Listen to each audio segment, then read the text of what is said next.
Жагымдуу маанай менен, сонун ырлар менен, сонун адамдар менен 3-саатыбыздын алкагында Пирамида телеканалында таңкы тамаша уланууда. Жакшы тамашалар, жакшы ырлар, мыкты маектер болсун. Албетте мынакей көптөн бери күтүп жүргөн, көптөн бери сагындырып жүргөн албетте Кубаныч Эсеналиев агабыз дагы келип калган өзүнүн командасы менен делге акын агайыбыз, эжекелерибиз келип калган. Жалаң акындар менен. Эми сиздин де акындар менен шешем деп чечтиңизби? Ырчылар бүттүбү? Саламатсыңар кутмандуу таңыңыздар менен урматтуу телекөрүүчүлөр. Эми туш келер менен келе берет экенбиз да. Чыгармачыларда болгондон кийин каягы туш келсе ошолор менен келе беребиз. Иштеше беребиз. Эң сонун. Шустри номинациясынан келип калдык. Эжеке айта кетчү нерсе, сиз ушуга убакка чейин сагындырып кайда жүрдүңүз? Сизди көптөн бери көрбөй, кадимкидей сагынып калыптырбыз дегендей. Эмне иш менен жүрдүңүз? Эмне иш алектенип жүрдүңүз дегендей. Ушул эле ырчылар менен жүрүп атабыз, башка эфирлерге барып атабыз. Ошолордон бошобой эле. Анан үйдүн жумушу болот экен, келип калдыңыз. Жакшы. Убакыт өткөзбөй ырдан баштайлыбы? Ооба. Андан кийин маек куралы, акындарга өтөлүп, жакшы китептерге, жакшы поэзияларга танысгандай чыгармалардан баштайлык. Анда ушу биздин жалпы жамааттын, Бишкек кайрактарынын жалпы жамааттын атынан ушу жалпы көрүүчүлөргө тартуубуз. Атын айтып койсоңор. Аты неме деген ыр? Сөзү оны кимге? Сөзү оны автору Мөркан Мамыркулованыкі.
Атам барда катам жок, апам барда капам жок дейт. Жалпы ат элердин урматына жаңыр десек. Эжеке мандайдар жакшы ырдадыбы? Жакшы. Адамга кол чапкылар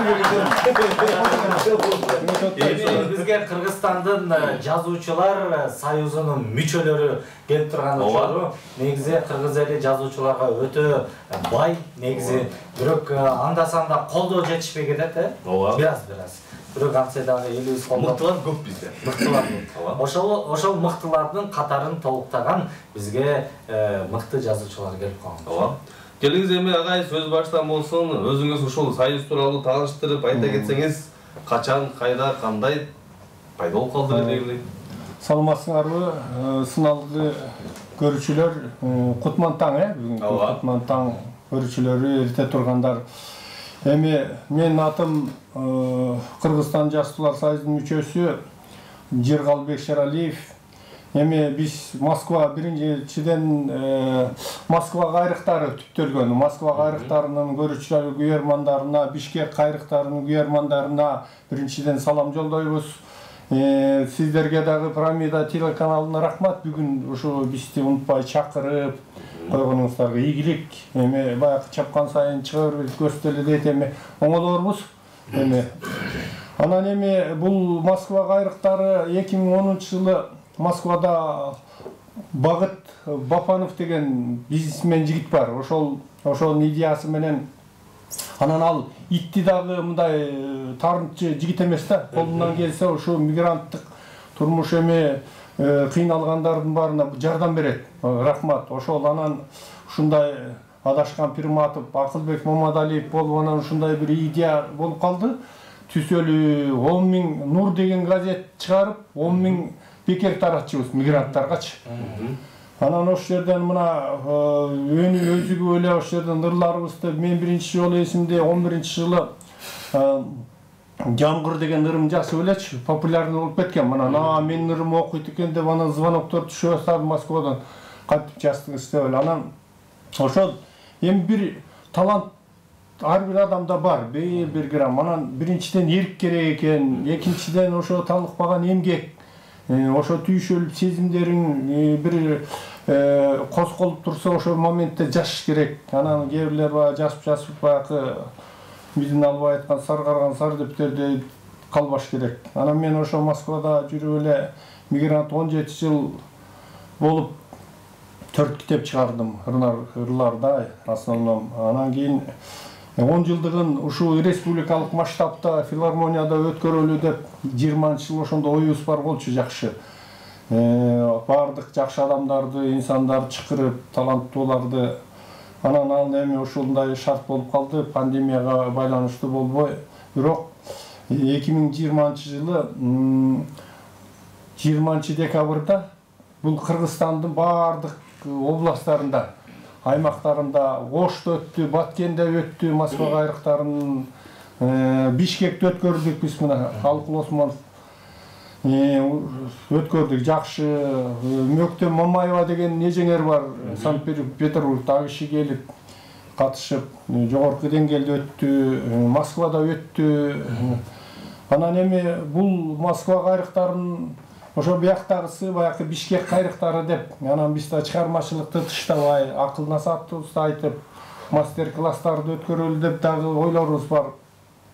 Ушул эле Москва кайрыктарынан 20дай акын жазуучулар, таланттуулар ошо Москвадан эле Кыргызстан Жаштуулар союзуна мүчө болушту.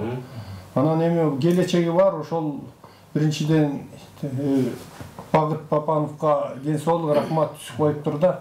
Анан баягы дарак бир жерден көгөрөт деп эле мен айтып атам жаштарга, ой бир эмеден ушу Москва кайрыктарынан эле мен агарып көгөрүп эле мүмкүн мен деле чыкпаган бир акын болуп жүрө бермекмин. Аякта чогулушуп поэзия кечеси өтөт, мастер-класс өтөт. Нурлан Калбеков дагы барып мастер-класстарды өткөргөн биринчи Жаштуулар союзунун. Эми үмүтүбүз бар, эми жаштууларга да көңүл, өкмөт көңүл буруп кичине акча тыйын берсе, өз күчүбүз менен да. Анан мен эми көп сүйлөбөй ырдан баштайын. Бул 3-чү китебим. Анан Усак жол деп, мына мекендин, ата журттун, эн атанын баркы ушу сыртта талаада жүргөндө сезилет да, эгер сезимиң күчтүү болсо. Анан бир ушул Усак жол деген ырымды окуп берейин. Эң соңу. Усак жол. 4 мезгилдин коңур салкын күзүндөй, тоо кыркасы ашуу белес түсүндөй, ашып-ташып ата журтка кусалык, көөдөнүмдөн сагынычым мүсүлбөй, жаштык кесип сиңип калган айылда, ташта басыр жүрөм бөтөн алыста, күткөн чыгар аменесен келсе деп, атам тиккен теректери сумсая. Асыл апам аш тамагын жайнатып, очогун ысык чайды кайнатып, зарыкканча күткөн чыгар жол карап, саламатта уулум келер бекен деп. Көп күттүңбү, сыртты карап тажабай, ак бастыбы, чачты мезгил аябай, суу кессем да барам бир күн жаныңа, таарынбастан жашап турчу апам-ай. Усак жолду дайым бастым чынында, шарты келсе айыл жака умтула, саламдашып, амандашып барына, тирүүлүктүн тусу мага буйрса, тирүүлүктүн даамы мага буйрса деп. Ошол Москва жерегесинде жүргөндө жаралды беле ошондо. Ошо Москвада жаралган. Көп ырлар менен мен эми ошо Москвада жаралганда, анан көп ырлар жаш кездеги ырлар уурдалып кетти, жоголуп кетти, тетрадка чийилеп, анда эми турмуш ушундай бир 90-жылдарда ушундай бир башталды да. Азырчу жумуш жок.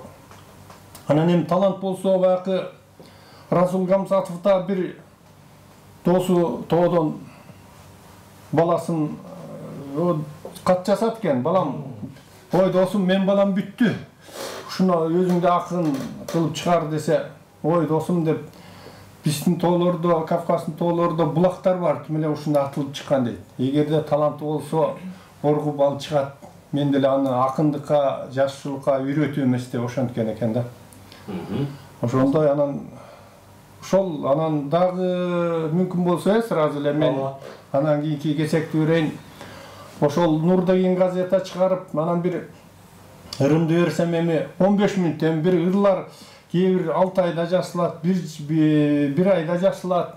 Анан бир 15 мүнөттө бир пост отургам да, үйдө камера отурганга да болбойт. Анан мындай булут өтүп кетти да, ошол бир баягы таптап. Анан ошондо жамгыр деген анан ырымды бир саат 4-төрдө жазгам да, ошону айтып берейин. Эң соң болот, келиңиз. Бул дүйнөгө түркүк болуп турчудай, сыноолордон өтө албастан кыйналам. Бул жашоодон кимдир гана өтпөгөн, кыйры чексиз бул ааламга таң калам. Мына карайм, булуттардын жылганын, күн чыгыска катуу сапар алгандай, карап туруп адамдардын кылганын, көз жаш төгүп, жамгыр болуп жаагандай. Жамгыр жааса, жасыл албай кыйналам, жандан өтүп жалгыздыкка айланам. Кара басып, ошол күнү сен кеткен, күндү эстеп, өзүмчө эле кайгырам. Ташпор тагдыр тызылдатса ичимди, сенби, менби, күнөөлөбөйм эч кимди. Таалайма, тагдырма жасылган, табигаттын Кудай берген энчиси дейт. Ансырандай ушул ырларыңызга ордон жазылып атам анан. Эми Турдубай Карабаев деген обончу бар, анан 4 ырыма обон жазган. Буйрса быйыл Москвадан келет, анан аранжировка эмеге чыгарам деп жүрөт. 4 ырыма жакында жазсага жолугам, мезгил учат деген 4 ырыма жазган. Анан эми аны деле азыр баары эле акчага такалат экен, чыгара албайсың мындай, ошентип үзүлгенем деп. Эң соңунан жогоруда айтып калдыңыз, ошол Москва кайрактары деп ушул акындардан түзүлгөн топ башылган болчу депчи Москвада. Анан кийин бул Кыргызстанда болсо Бишкек кайрактары деп башылган экен. Мынакей төшпелериңизде турат демекчи. Бул Бишкек кайрактары качан ачылды, качан түзүлдү? Айжан айтып койчу ошону. Арыбаңыздар. Ооба, өзүңүздү кененирээк тааныштырып кетип, бул мүчө ошо акындар арасында канча жылдан бери мүчө болуп жүрөсүз дегендей. Арыбаңыздар, сиздер менен ушул теледе жүз көрүшүп атканыма кубанычтамын. Бул Москва кайрактары түптөлгөндөн кийин эле баягы региондор боюнча ушу таланттууларды издеп, кандай десек, бир конкурс жарыяланган да. Ошолду ар бир региондо таланттуулар шайланып, анан кийин иш алып баруу жүктөлгөн.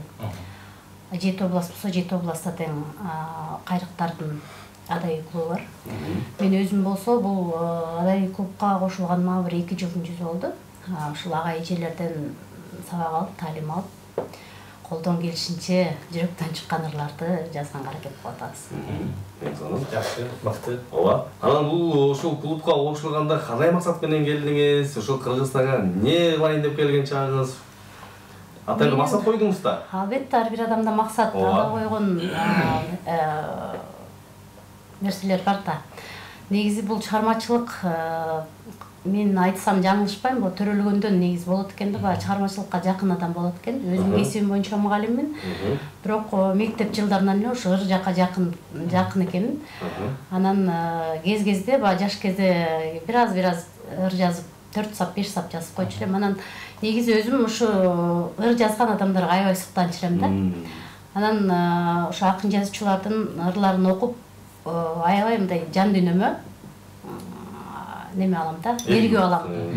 Ошонтип эле ушул агайлардын, эжелердин ырларын окуп жүрүп, ошолордон бир таалим, сабак алдым десем жаңылышпайм. Эми баягы ырлар деле жөн жерден жазыла бербейт. Кээде мисалы бирөөнүн баягы жашоо турмушун көрүп туруп чыгарган ырлар болот, кээде өзүңдүн жан дүйнөңдөн чыккан ырлар болот. Көбүнчө сүйүп калганда, Ал эң аябай өзгөчө сезим да. Бирөөнү жактыруудан жакшы бир чыгармалар жаралат. Бирөөнүн тагдырын көрүп туруп деле ошого көңүлүң ооруса, ошондой бир чыгармалар жаралат. Анан сүйүү болгон үчүн чыгармалар чыкса керек деп ойлойм. Эң сонун Өзгөчө таштап кеткенде ырлар көп чыгат го. кийиңип жазуу, Армандуу ырлар. Эмоциялар күчтүү да ошол кездерде. Жакшы. Анда мен сизге келиңиз, сизден дагы бир чыгарма сурап алыппы? Андан эжекеңизге кайрылып. Мен ушуну кайрымдуулукта ыр чыгаргам. Быйыл жанагы Баткенский эме болуп кетти, окуя болуп кетти. Ошондо мен өзүм негизи кайрымдуулукка көп барам да. Эметем, кайрылып турам. Анан кийин ошол жерде ооруп аткандарды көрүп, жүрөгүм ооруп аткенде болуп аткан окуяларды көрүп, көп адамдарга мындай жардам керек болуп, муктаж болуп аткандарын көрүп, анан ошондон ушул жаралып калган кайрымдуулук деп. Анан муну жараткандан кийин анан кой мен деле бир оон чыгарып көрөйүнчү деп оончу болбосом да анан ошо бир оонун өзүмдүн чыгаргам. Демек обоң сизге таандык, Оону мага таандык, сөзүм ага таандык. Мен болсо ушу Москвага барып калып, анан бияка качып калганмын себеби Москвага барып калып, ошол жакта москвалыктар менен таанышып, анан ошол жактан келгенден кийин ушу кайрыкка катышып, андан бери көп бир 20 дайыр чыгардым, 20 дайырдын 13-ü азыр оондоо болуп ырдалып жүрөт. Мына акыркы чыгарганым кайрымдуулук деген. Ушуну жалпы Кыргыз элине арнап коеюн. Дайыма жакшылык болсун, оорубаган адам болсун, колубуздан келген жардамды, колубуздан келип турган адамдар, колунда жок адамдарга жардам берели, ушундай кайрымдуулук деген ыр болсун деп чыгаргам. Кайрымдуу бол. Сөзү обону Мөөрхан Мамыркулова, автордун аткарышында. Жакшы. Аны шертип берген Кубанычбек Исеналиев. Рахмат.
сөздөрү мыкты жазылыпты. Анан негизи биринчи сөз жаралды да. Сөздөн соң обон жаралды. Обон канча убакта жаралды? Он тез эле жаралып калды. Тез эле. Анан ошол тез эле жаралган обонду сиз кантип тез эле жаттап алдыңыз? Жаттап алдым. Сизге суроо болсун да. Негизи эле ушул Кубанч агам аябай залкыр адам да. Мурдакы буга чейинки залкыр адамдардын обондорун, ырларын керемет аткарасыз. Анан элге чыгайлык жаңы обондор дагы керемет аткарасыз. Өзүнүн бир кереметтүү ноталарды терипчи. Негизи кантип кайдан үйрөнөсүз негизичи? Канча убакытта үйрөндүңүз ушул обонду? Байкен туаса таланттуу да. Ооба, туаса. Өз жүргөндө туаса да. Буларда Мөркан Мамыркулов эжекебиз мага WhatsApp'тан ыргытты, ушуларды эфирге барганда ырдайын деп атам деп 2 күн мурун. Анан уктум. Анан ушуну мага ойноп жөнөтүп койчу кайра WhatsApp'тан, мен ушу сен ойногон стилиң менен ырдап чыгып битке даярданып алайын деди. Анан болуптур да, эптеп атып, баягы үйрөндүм. Канча күндө? 2 жол уккан эле. 2 жол, 1 саатта эле. 2 күн мурун жөнөтсө. Канча күн болуп кетпеген эле. 2 күн мурун жөнөткөндө бир жума болду деп койбойсуз. 2 жолу кайталап укканда үйрөнүп, анан өзүмчө ойноп көрдүм, анан окшоштурдум. Анан WhatsApp'тан ойноп туруп жөнөттүм. Анан экөөбүз ырдап көргөлө элек, анан азыр эфирдин астында биринчи жолу. Бир кайталап алдык, коштоп ырдап көрдүк. Анан ушул мына кайра эфирге чыктык. Онлайн окуу деген ушул да. Онлайн окуу. Эфирдин астында офлайн кылып. Жакшы. Анан кийип турган формаңыз өзгөчө, башыңыздагы үйкү топуңуз өзгөчө демекчи тебетей. Анан көкүрөгүңүздө дагы төш белгилери бар экен. Ушулар туурасында кененирээк айтып кетсеңиз. Мен ушулар туурасында кененирээк айтсам, биринчи алган Жумамидин Шералиевдин эмесин алгам. Медаль эмен төш белгисин. Жумамидин Шералиевдин 100 жылдыгында алгам. Жакшы аткаруучу, ушулардын жакшы аткарып эметкен үчүн ошодон берген. Андан кийин эл сыймыгынын ээси деп эл менин ырларымды баалап, сыйлап, анан чакырышып, ошо бир эмеден фонддон ошо эл сыймыгынын ээси деген эмени берген. Анан былтыркы 2019-жылы аябай жакшы жылдар болуп, биз өзүбүзчө бир ойлонуп бир чоң концерт берсем деп ой болгон да. Анан мындай болуп калды да. Анан ошол мезгилде жылдын мыктысы деген мен көп ырларды жаратып, элдерди окуп, элдер уже кабыл ала баштады. Менин ырларым көбүн ырдап жүрүшөт да. Анан кийин ошондон кийин газетага чыгып, жана жыл мыктыларына чыгып, анан ошондо сахна жылдызы деген муногу медаль берди. Анан мунусу болсо балдарым менен 5 балам бар. 5 балам медаль. Анан жакында кечээ күнү бул эмени алдым. Асыл апа деген. Ардактуу Асыл апа деген медалды кечээ күнү Тагайби ресторанында көп 7 дубандан келген апалардын жыйынында, ошо апалардын майрамында ошо мага вручать этишти. Анан 5 балам бар деп айтып калдыңыз, Кудайым кут кылсын. Анан ошол мээримдүү энесиз деп сизге төш белги берген экен 5 балаңыз. Анан сүйүктүү жарсын деп жолдошуңуз бердиби? Бүгүн бар айтыңыз бергиле. Төш белги. Эң сонун. Уланталы белиңиздер эми эжекебизге микрофонду суналы, жакшы ырдестенен, угалы, өзүңүз жөнүндө айта кетсеңиз, бул жазуучулук коомго дароо эле өзүңүздүн баягы жолуңуз менен келдиңизби же чакыруулар болуп келди атайын талантыңызды? Бала кезден, кыз кезден бери жазасызбы ырларды же кийин эле эжекем окшоп акыркы 2 жылда жазып баштадыңызбы дегендей кызыгып? Амансыздарбы, кутмактаңыздар менен сиздер менен бир экрандан жүз көрүшүп атканыма кубанычтамын. Өзүм жөнүндө айта кетсем, мен Ысқата районуна караштуу Ичке Суу айылынан болом. Жедигерова Нуржамал. Бул эми ыр жазуучулук бала кезден башталат экен өзү. Бир 10 жашымдан баштап жазып калдым. Ага чейин тамга тааныгандан баштап китеп окуганга кызыгып жүрүп, баягы өзүмчө эле элирип бир уйкудан калып, ушундай бир көрсө бул ыр жазуунун башталышы экен. Ошол кезден баштап калдым. Анан маани деле бербей жазып, ар кайсы жерге таштап жүрө берген экен. Анан ушу мугалимдер бир күнү алып койду тетрадьымдан. Мен эмнеге таарынып жүрдүм, эмнеге алып коет депчи. Анан мындай акындыкка сапар алып, эми акындык азыр бизге эрте го, эми калемгерге талапкербиз. Ошол башталышы бир 10 жашымда башталды. Ошондон бери эле мынтип чиймелеп жазып калам. Анан бул жазуучулар коомуна келип калган Жазуучулар коомуна 2018-жылы эл катары мигрант болуп Москвага барып калдым. Ошол жактан Москвага айрыктардын адабий клубуна кошулуп, мүчө болуп, ошол күндөн баштап 2018 3 жыл болуп атат. Мына ошол адабий клубдун мүчөсүмүн. Бул азыркы Кыргызстанда жүргөнгө караганда бул чет жакта жүргөндө эргүү күчтүүрөөк келет экен. Патриоттук сезим ойгонот экен. Эң биринчи баягы акынды акын кылган сүйүү эмеспи? Бардык нерсе баягы ар биринин өзүнүн этабы менен болот экен. Биринчи башталышы баарыбыздык эле сүйүүдөн башталса керек. Бул Кыргызстанда жүрүп сүйүү темасында жазып жүрөбүз дейт. Сиздики дагы 10 жашыңызда сүйүүдөн башталды. 10 жашыбызда эми сүйүүдөн болбосо дагы бир 9-классымда бир эсимде сүйүүдөн бир куплет кырдан айтып кетейин. Эң сонун болот. Күгүм кирип уясына күн батат, гүлгөйлөр кубалашып таң атат. Күлүмсүрөп сенин түшкөн сүрөтүң уйку бербей жүрөгүмдү канатат. Ал кезде телефон деле жок, ким болду экен? Анан ошол баракты таап алдым, толгон барам. Аргасы жерде табылбай калды. Баттаган жокпуз да, бала акындык эмне экенин деле түшүнгөн жок бала кез. Анан кийин ошентип патриоттук сезимдер ойгонот экен. Кыйналуу, мекенге болгон кусалык бул чет жакта жүргөндө адам баласы ушундай өзгөрүү болот экен. Анан ошол жактан карап отуруп да мигранттар Москвада жүрөт десе эле, ой, акчаны көрөп таап атат, баягы бизге ушундай ойлор болду да. Ушундай кыйынчылыктар болот экен. Анан Заман көйгөйү деген бир 6 айдын ичинде жаралды. Анан ошол жактан Заман көйгөйү деген ырымды окуп берейин. Куу турмуш тагдырыма жазды мага, узак жол кең кучагын ачты мага, умсунтуп усул жеңип турмуш кыстап, арга жок кетип жатам Москвага. Түйшөлдүм, түпсүз ойлор уктурду, көөдөмдү аттың арман бууп турду, көргөндө уктап жаткан балдарымды, көз жашым беттеримди жууп турду.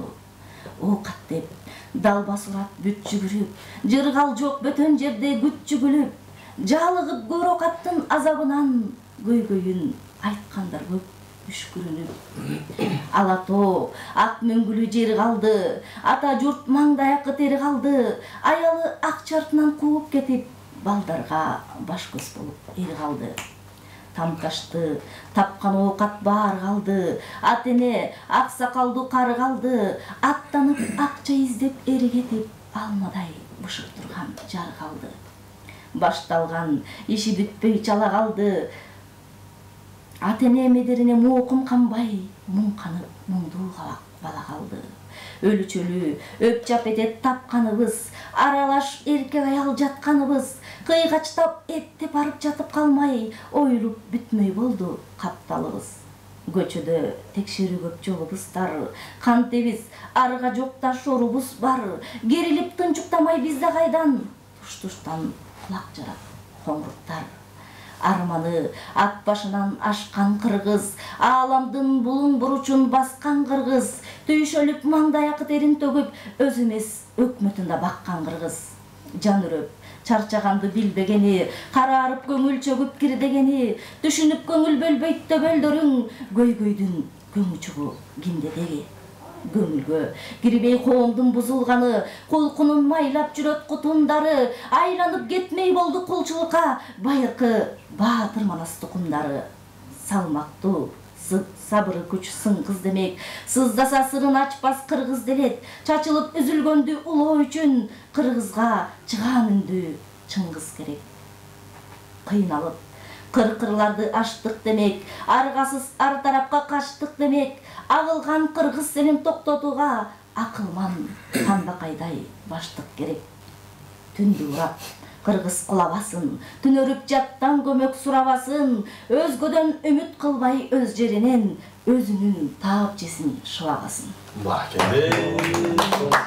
Күчтүү катуу жазып жакшы. Сонун жазылган экен. Албетте ошол кездеги кыйналгандагы жүрөктөн, көөдөндөн чыккандар экен, Ошон үчүн 6 айда жаралган экен, баарын көрүп билип жакшы.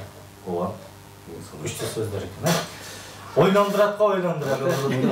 Өгөзгө ошо Элдимар ойлонсо ашык сонун болмок да. Баракелде. Эң сонун болот. Анан ушул кереметтүү чыгармалар улантып берелик. Дагы Китеп жөнүндө айта кетсеңиздер, ушул жазуучулар клубуна дагы кандай буюрса, кандай пландар алды да? Эми Москвада Москва кайрыктары деген 7-чи эме ошо Москвада таланттуу жаштар, жаш өткөндөр бар. Уже 7-чи китепти чыгарып атабыз. Азыр буюрса басмада анын ичинен Мөркандагы 6 Мөркандыкы да басылып атат, Айжандыкы дагы буюрса чыгат, сүрөтү менен өмүр баянынын ичине ошондой ийгиликтер болуп атат. 6-сын 19-жылы өткөрдүк. Бул жерде ачылышын Алыкул Осмонов атындагы.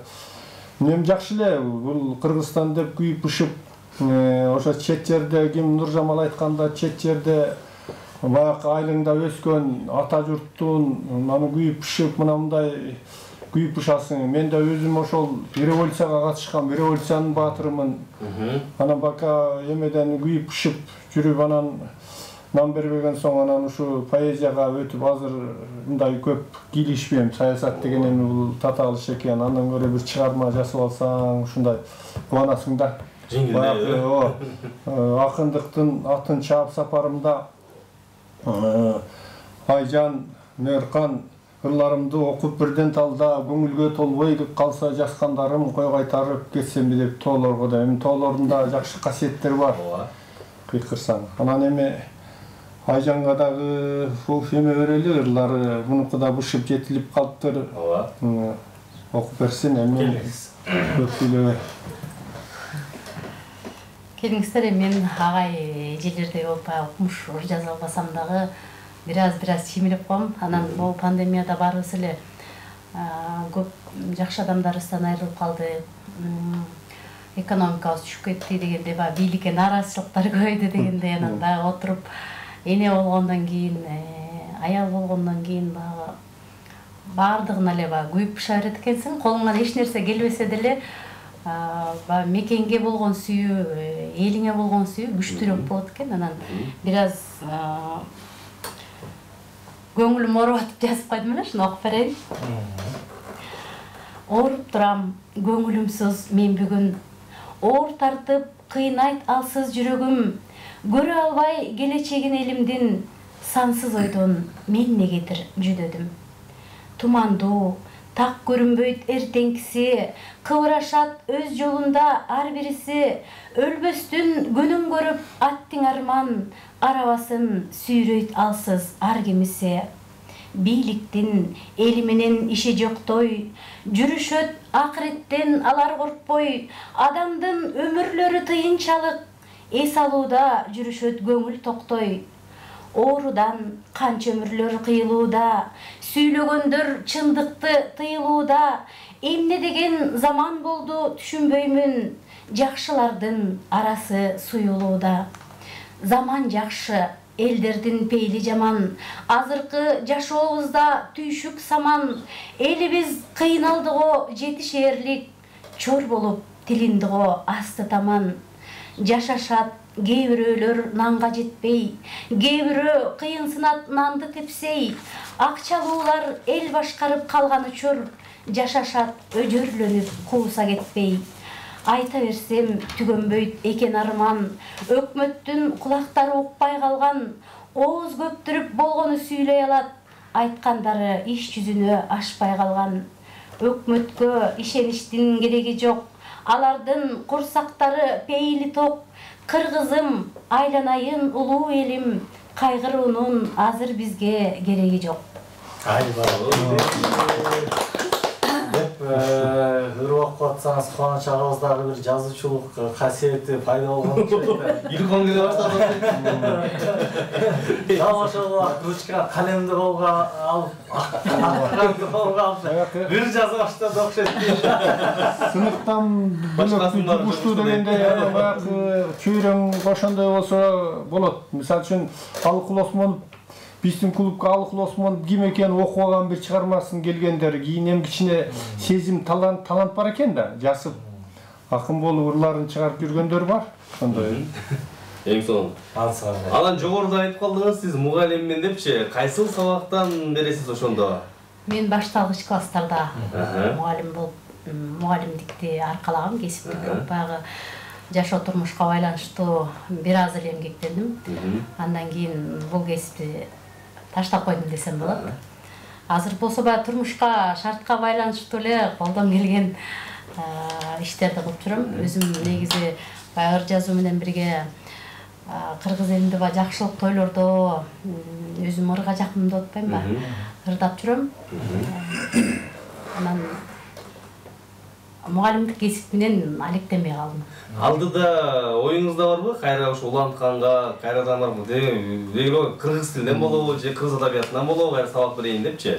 Негизи ал ой башында бар болчу, бирок азыр ал оюмдан кайттым. Себеби дегенде биздин азыркы биздин өлкөбүздө бизде мугалимдерди баалабайт десем жаңылышпайм. Мугалимдин эмгеги өтө зор. Анан баягы өзүңөр деле көрүп атсаңар керек, азыр бир нерсе болсо эле баягы мугалимди көтөрө чабып эле, алы жеткендер мугалим.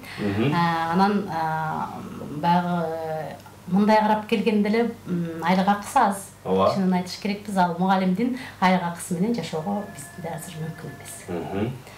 Анан бул кесипти аркалабайт окшойм деп ойлойм. Жакшы. Биз анда сапарыбызды алдыңызга улантып элек, азыр болсо кей Кубанч аганы ырдатпасак болбосо Кубанч ага. Сизди бир ырдаталы, негизи ырчылар менен жүрөсүз, акындар менен жүрөсүз, анан сиздер кичине таасирленип ырдайын деп калган деле болушуңуз керек. Сизден бир сураналы. Рахмат анда. Мен баягы ырдайын деп деле даярданып келген эмес элем, анан кээде бир тар чөйрөлөрдө ырдап койчу элем. Анан өзүм деле баягы өзүм деңгээлимди билем да. Элдигиндей деле аябай жакшынакай ачуу билим жок, эми суранып калдыңыз, ырдап берип коеюн. Ооба, келиңиз. Эмесе ушул жерде отурган акындардын, мына жалаң акындар менен келип, акындардын ишине ийгилик каалап, сиздерге чыгармачылык ийгиликтерди каалайм, өнөрүңөр өсүп, калемиңер курчуй берсин. Ошондой эле сиздердин пирамида жамаатыңыздарга Нурлан Эрлан сиздерге рахмат. Ишиңерге ийгилик каалайм. Ошондой эле жалпы жамаатыңар кадр сыртындагы кызматкерлериңиздерге да ийгилик каалайм. Пирамида өсүп өнүгө бергиле. Жалпы кыргыз элине тынччылык каалап, токчулук каалап, жана Нуржамал карындашым айтып өтпөдү. Тиги сүйүүдөн жаралат деген депчи. Ырларыбыз биринчи ошондон башталган деп. Ансарында баарыбыз тең махаббаттын айынан, сүйүүнүн айынан жаралганбыз. Ошо Аксубай Атабаев атабыздын Махаббатым деген бир чыгармасын ырдай калчу элем. Эң сонун. Сөз Абзый Кыдыровдуку, ошону аткарып берейин анда. Жакшы айттыңыз.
Ayın ardına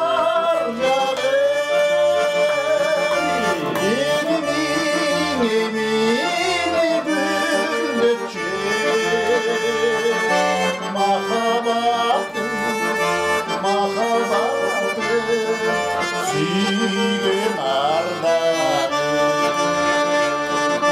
Benim emine gülgöçü Mahabatım, mahabatım Suygen ardağım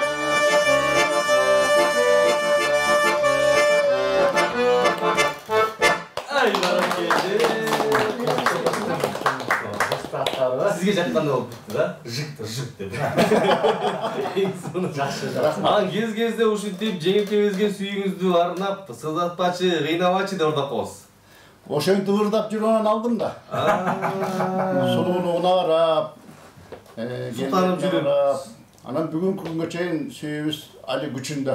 Ошондой. Кудай куткулсын. Кудай куткулсын, ушундай эле болуп турсун дейли.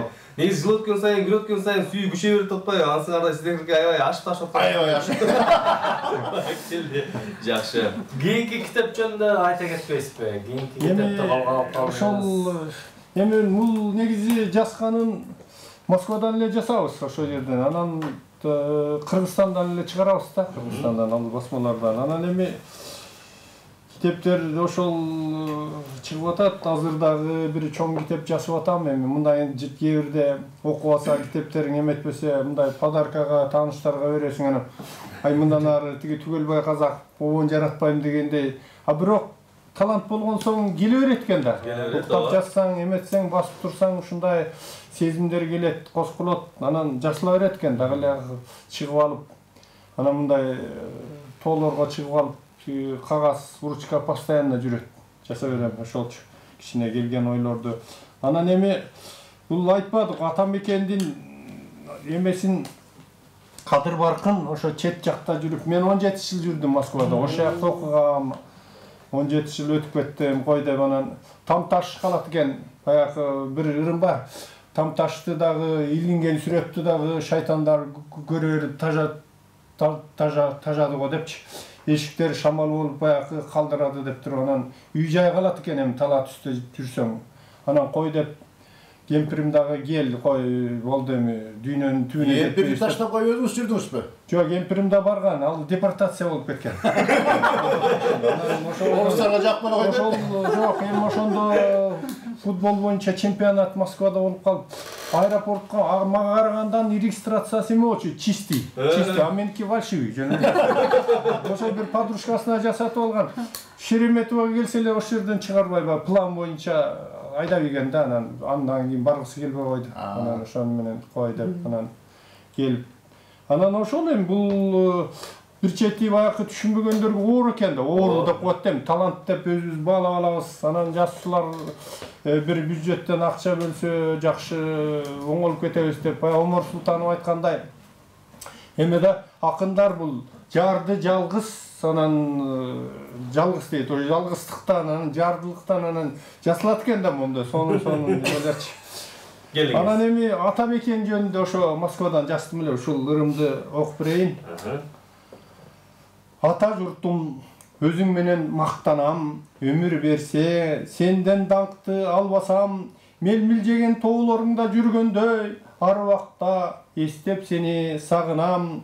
Ала тоону салыштырам жаныма, мөлт-мөлт аккан булактары канымда, чокуларга чыгып алып, кыйкырып, кабар берем. Мен келдим деп баарыңа, Атамекен алыс жүрүп сагынам, эсте турат жаштыгымды калтырган, султан болуп өтөн жерде жүргөнчө, кул болсом да бир өзүңдө даңкталам. Ата журтум, теңдеш жок турпагым, ата бабам сенде жатат барктасам, сенден учуп сага кайра кайтамын, кечир мени келбеди деп бир балам. Ата журтум, азыл менин ардагым, сенден чыгып сага кайра кайтамын, алтын үчүн тамса керек киндик кан, өлсөм барып сен кучактап жатармын дейт. Мыкты чыгармалар жазылыптыр, эми мыкты чыгармалар жазыла берсин дагы. Карамагыбызда бир нече. Жок, бир нече эмес, ушу менен жыйынтыктайбыз. Көз ачып жумганча 1 сааттык убактыбыз 1 минуттай эле өтүп кетти. Сиздерге терең ыраазычылык билдирмекчибиз. Ар дайым бар болуңуздар, ар дайым калемиңиздер курчу берсин, ар дайым чыгармачылык эргүү каалайбыз. Мындан дагы көөдөнөн оргуштап жагымдуу сөздөр чыга берсин сиздерден демекчи. Ар дайым бололор. Ал эми сиздин пальчиктериңизге, манжаларыңызга ден соолук. Ар дайым ушунтип эле кыргыз элин сүйүнтүп, ырчы аткаруучуларды сүйүнтүп эле жүрө бериңиз сиз дагы. Сизге дагы чарбачылык бергүү каралмакчыбыз, ар дайым бар болуңуздар. Эми ушул жамааттын арасында сиз жыйынтап коюңуз, эркин микрофон менен эле, келиңиз. Коштошуп коюңуз. Эми баягы бул талант эми азыр адам баласына эч нерсе жакпай калды чындыгычы. Мен айтып калам кыздарга, күзгүдө 2 саат карап отурсаң өзүң жакпай каласың депчи. Анан эми бир талантты да баалаш керек, адамды да баалаш керек. Анан бири-бирибиз эми келечегибиз үмүттөнүп турабыз. Ошондоку мына 30 жыл эгемендүү мамлекет 30 жыл мына 30га чыгыпсыңар силер. Жарым өмүр өтүп кетти дейт. Алардын чыркырап атканына деле мен түшүнөм. Эми жарым өмүр же бир жумуш болбосо, эме болбосо 30 жылды каалагандай эле чоңдорубуз, ажоолорубуз тоноптур. Эми кыргыз элине тынччылык, токчулук оңолуп ушу келечек силердики мына бирок карап турсаң жакшы өнүгүп атат. Өнүгүп атат. Окат кылгандар окат кылып атат. Миллиондой мына мигрант болуп жүрүшөт. Ал эмес мен 2 кызым бир балам дагы чет мамлекетте жүрөт. Ушул турмуштун айынан бу жерде ушундай иш болбосо, не болбосо аман бололу, бар бололу. Силерге да чоң рахмат. Унутпай бизди чакырып тургула. Акырын костюмчумду кийип алып келип турабыз. Ырлардан жакшы сезимдерден айтып турабыз да. Чоң рахмат. Аны биз ушундай жагымдуу мүнөттөрдү эфирибизде жыйынтыктайбыз. Ардактуу телекөрүүчүлөр, эми кийинки ишемби жекшембиде көрүшкөнчө сак саламат. Бар болуңуздар, аман болуңуздар.